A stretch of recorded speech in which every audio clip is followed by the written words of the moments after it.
Pas indemne, pas indemne, c'est sûr. Pas indemne parce que il y a tellement d'émotions, il y a tellement de satisfaction, il y a tellement de fierté, il y a tellement de tout ça que forcément on est touché. Hein. On est touché par ce que l'on vit actuellement. On est touché par. Moi, je suis touché depuis que je suis là ici, d'avoir vraiment trouvé un club où je prends beaucoup de plaisir, où je suis complètement épanoui dans la manière de travailler et puis dans ce que les joueurs me renvoient aussi tous les week-ends. Donc non, forcément, c'est aussi pour ça qu'on fait ce métier et aujourd'hui, on est quand même bien servi, quoi. De quoi tu es le plus fier ce soir? Bah, je suis fier de ce qu'on a essayé de mettre en place pour perturber cette équipe marseillaise, de mettre de l'intensité, de l'agressivité d'entrée de match, de faire une bonne entame, de s'être créé des situations, certainement les meilleures du match, où on a eu de grosses situations. Je pense aux 2 têtes de Steve, je pense au 1 contre 1 de Mathias Pereira face au gardien, son duel qu'il a malheureusement pas remporté. Il y a eu beaucoup de situations et c'est vrai que en égalité numérique, je pense qu'on aurait mérité d'ouvrir le score. Puis après, à partir du moment où il y a eu ce carton rouge, forcément, se réorganiser, faire le dos rond, être bien organisé pour ne pas laisser de situation, d'occasion, ce qu'on a réussi à faire à ce moment-là aussi. Après, la cerise sur le gâteau, bien sûr, c'est le but. Un but qui vient un peu d'ailleurs, avec Pierre, qui est de toute façon un joueur venu d'ailleurs. Donc à partir de là...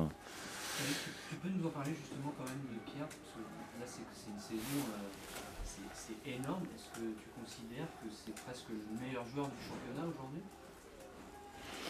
Bon, je ne sais pas si c'est le meilleur joueur du championnat, parce que ça veut tout dire et rien dire. On ne peut pas comparer les postes, les joueurs et tout ça. Non. Mais il est évident que pour nous, c'est un joueur différent. C'est un joueur... Alors, je pense sincèrement aussi que depuis qu'il a trouvé ce poste dans la défense, voilà, je l'ai connu à Nice, moi, et à l'époque où comme je vivais à Nice, je voyais tous les matchs de Nice où il jouait plus haut. Il était bon déjà, mais je pense qu'il n'avait pas encore cette dimension qui est la sienne aujourd'hui. Parce que si vous regardez bien, c'est un joueur qui est ce qu'on appelle un régiste dans le football italien, c'est-à-dire ces joueurs dans la défense qui sont des meneurs de jeu reculés maintenant dans le football moderne, parce que c'est vraiment plus difficile. Mais il y a beaucoup moins d'espace d'être vraiment très haut sur le terrain et d'avoir cette capacité à faire jouer les autres. Mais lui, il a cette capacité-là, et puis après, il a la capacité à récupérer beaucoup de ballons. Et moi, ça a été un peu... J'avais pas de doute sur le fait qu'il pouvait être le joueur, qui pouvait être un peu mener le tempo, organiser l'équipe, faire jouer l'équipe. J'avais pas de souci par rapport à ça. Par contre, j'imaginais pas qu'il avait cette dimension athlétique pour récupérer autant de ballons. Je crois que c'est le joueur qui récupère sur l'année 2023 le plus de ballons du championnat de France, et loin devant le deuxième. Donc voilà, il a tout. Bon, aujourd'hui, il est évident que je pense qu'il est capable de jouer dans n'importe quelle équipe de la Ligue 1. Après, de dire que il est meilleur joueur du championnat, je vous laisserai vous, les observateurs, de le dire ou pas. C'est pas anodin d'être deuxième, c'est pas attendu non plus pour Brest. Comment ça s'explique? Est-ce qu'il y a un secret? J'ai pas de baguette magique en tous les cas, j'ai pas de secret. Non, je crois qu'on a construit des choses déjà dans l'opération maintien, où on a fait une très très bonne deuxième partie de saison. Il faut se rappeler où on était, où on a fini en termes de points déjà, par rapport au nombre de matchs qui restait à jouer. Donc ça déjà, c'était une grande satisfaction. Paradoxalement, cette équipe, elle n'a pas énormément bougé parce qu'on n'avait pas d'argent. Donc bon, on a perdu 2-3 joueurs importants quand même qui étaient des titulaires, comme Belkebla, comme Honora, comme J.K. Duverne. Mais voilà, les joueurs sont venus les remplacer avec très peu de moyens. Mais c'est vrai que la colonne vertébrale est restée la même. Des automatismes se sont créés. Il y a un groupe qui est aussi né de cette opération maintien. Et puis après, derrière... Ouais, même si on repartait d'une feuille blanche à 0, parce que quand tu redémarres une saison, il ne faut pas rester la tête dans les étoiles parce que tu as fait un sauvetage un mois avant. Il faut repartir avec aussi une évolution dans ton jeu, parce que Franck Honora était un joueur très différent de Romain Del Castillo, par exemple, qui le remplace poste pour poste. Donc c'était de faire aussi évoluer cette équipe, qu'elle ait plus de maîtrise. Et ça, voilà, c'est un travail au quotidien de leur redonner confiance et puis après de créer du lien avec les joueurs. Je crois que c'est la base du métier d'entraîneur, c'est d'avoir la relation avec ces joueurs qui sont capables à un moment donné de tout donner, bien sûr pour vous, mais aussi pour eux et pour le club, et que quelque part aujourd'hui c'est ce collectif que je pense que vous voyez week-end après week-end qui est notre plus belle réussite. Donc félicitations aux garçons et bravo à eux, quoi. Eric, ça fait 40 points là, ça y est, vous avez Ouais, franchi, c'est le match du maintien. 38 points. Donc on est C'était le match du d'accord, maintien ce soir. Ça y est. Ah oui, on est maintenu. Maintenant, Brest ne joue plus le maintien. Alors, bah non, on joue plus le maintien puisqu'on avait dit que c'était 38 points pour nous et qu'aujourd'hui on en a 40. Donc aujourd'hui, on peut dire que c'était le match du maintien et qu'on a rempli le premier objectif qui était l'objectif club. Donc c'était l'objectif club, c'était déjà de se maintenir. Après les joueurs, comme ils étaient un petit peu plus portés par leur bonne fin de saison, un peu plus ambitieux, ils s'étaient fixés d'obtenir un maintien, on va dire, confortable. Donc ils s'étaient fixés un nombre de points supérieur. Donc on va voir si on est capable de atteindre maintenant le deuxième objectif. Et puis après on mettra des objectifs différents et avec un peu plus d'ambition si on atteint le deuxième. Donc on verra dans les prochaines semaines. C'était bien. Il n'a pas donné de points, mais il a dit on veut rester en haut. Pour rester en haut, il faut quand même pas mal de points. Eh oui, forcément, ouais, c'est vrai. C'est vrai, mais j'aime bien moi faire les choses petit à petit. Donc déjà, obtenons et atteignons l'objectif des joueurs. Ça c'est quelque chose qu'on a entre nous. Et puis quand on l'aura atteint, on se fixera effectivement notre objectif. Déjà on s'était fixé sur la reprise sur les 4 premiers matchs. Et là on est dans une série de 5 matchs. Le premier match c'était ce match de Marseille. Donc on va voir en tous les cas. Chaque jour suffit sa peine, comme on dit. Il y a du bonheur là quand même. Comment ? Il y a du bonheur quand même. Du bonheur ? Ouais. Ouais, il y a beaucoup de bonheur. Hein. Il y a beaucoup de bonheur, ouais. Alors, ça se voit peut-être pas sur mon visage ou dans le ton de ma voix, mais en même temps, avec l'explosion de sentiments, et puis après, forcément, une demi-heure après, 3/4 d'heure après, on redescend aussi un peu. On peut pas rester comme ça, suspendu. Donc voilà, c'est important de les vivre, c'est important d'en profiter aussi, parce qu'on sait que c'est un métier qui va très vite. On sait que les dynamiques aussi collectives d'une équipe, elles peuvent s'inverser aussi très rapidement. Donc nous, on est un petit peu quelque part, on essaie avec le staff d'être un peu garde-fou de tout ça. Donc il y a beaucoup de bonheur, il faut en profiter ce soir, demain, pour notre journée de repos. Et puis dès mardi après-midi, on se projettera sur le prochain. Là, vous êtes sur une belle série, mais ça n'a pas été un chemin facile, on va dire, pour arriver à cette deuxième place. Il y a eu un moment où ça a été plus compliqué.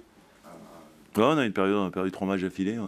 Ouais. Alors c'était Lille à l'extérieur, Monaco à l'extérieur, PSG ici. Bon, c'était pas non plus. C'était pas. Mais est-ce que, évidemment, c'est un travail de tous les jours, mais est-ce qu'il y a un moment où vous avez senti que ça a basculé quand même, où l'équipe a vraiment pris confiance dans ses qualités, ses capacités surtout à reproduire la performance? Je pense que l'équipe elle a pris confiance, comme je l'ai dit déjà dans ce qu'on avait construit sur l'opération maintien. Entre le premier match que j'avais coaché ici, qui était le match contre Lille justement, à domicile, au mois de janvier, où je pense qu'on avait dû avoir 25% de possession de balles face à une équipe de Lille qui à l'époque, comme aujourd'hui, était un collectif très fort et qui avait une maîtrise technique bien supérieure à nous. Entre ce match-là et les matchs qu'on est capable de faire aujourd'hui, il y a qu'un an qui s'est écoulé, mais pas le jour et la nuit, mais un peu. Et c'est là où on se rend compte que la dimension, on va dire, confiance en soi et tout ça, elle est primordiale dans le sport de haut niveau. Et aujourd'hui, la grande satisfaction, nous, staff, c'est d'avoir su reconstruire cette équipe en termes de confiance, de capacité à être une véritable équipe. Et ça, c'est, je pense, la plus belle des récompenses. C'è poco da dire.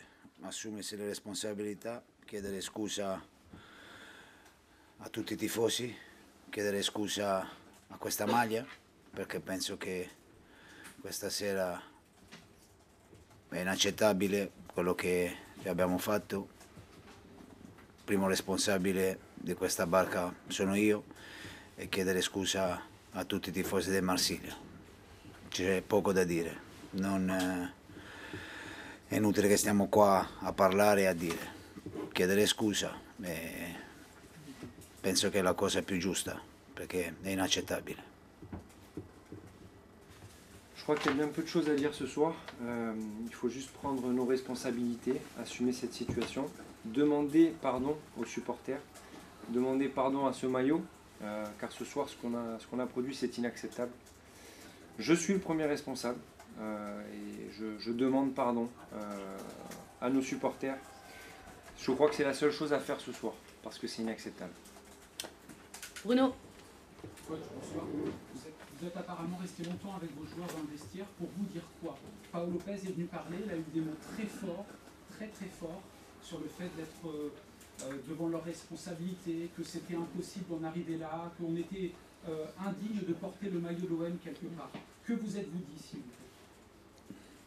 Ho parlato in maniera tranquilla, come quello che ho detto prima, che qua le scelte le faccio io e non sono quello che vuole scappare. Però nel calcio, nello sport, se non si ha un'anima è difficile.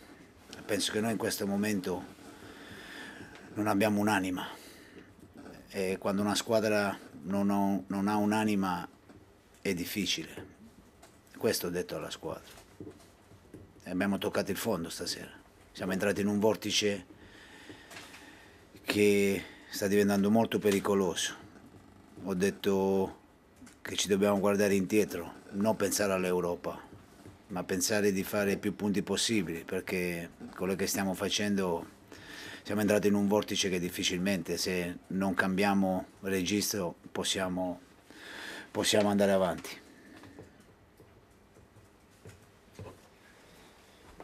J'aime parler de manière posée au vestiaire. Je leur ai dit que c'est moi qui assumais les choix et que je n'étais pas du genre à fuir mes responsabilités. Mais vous savez, dans le foot, il faut avoir une âme et je pense que c'est précisément ce qui nous manque actuellement. Et sans âme, tout est plus difficile. Je crois qu'on a touché le fond ce soir. On est dans un tourbillon, dans un cercle vicieux. Et je crois qu'il faut aujourd'hui s'occuper de faire le plus de points possible pour récupérer un petit peu de sérénité parce que la situation est difficile actuellement. Fabrice? Bonsoir. Hier, vous nous aviez dit que vous étiez encore très combatif. Est-ce que ce soir, vous l'êtes encore ou alors vous commencez un peu à en avoir marre? Si dicono tante cose per riuscire a uscirne fuori da un momento delicato, però anche stasera 11 contro 10 abbiamo fatto poco, gli ultimi 30 metri a livello offensivo abbiamo creato poco, 88esimo, 89esimo, anche oggi abbiamo preso gol, capisci che io penso che la parola chiave è quello che vi ho detto prima. Quando parlo di anima vuol dire che la prima sensazione che si ha in panchina è che può succedere sempre un qualcosa. E penso che anche i giocatori hanno questo sentimento, questo avvertimento. E l'anima è questa.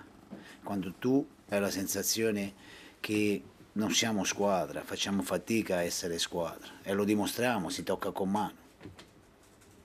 È per questo che oggi sto dicendo questo. Dopo una partita così, ha la possibilità di giocare 11 contro 10, 11 contro 10 abbiamo fatto i solletti con gli avversari, ci siamo fatti un gol da soli, siamo fragili, e quando giochi a calcio a questi livelli qua la fragilità la paghi a caro prezzo.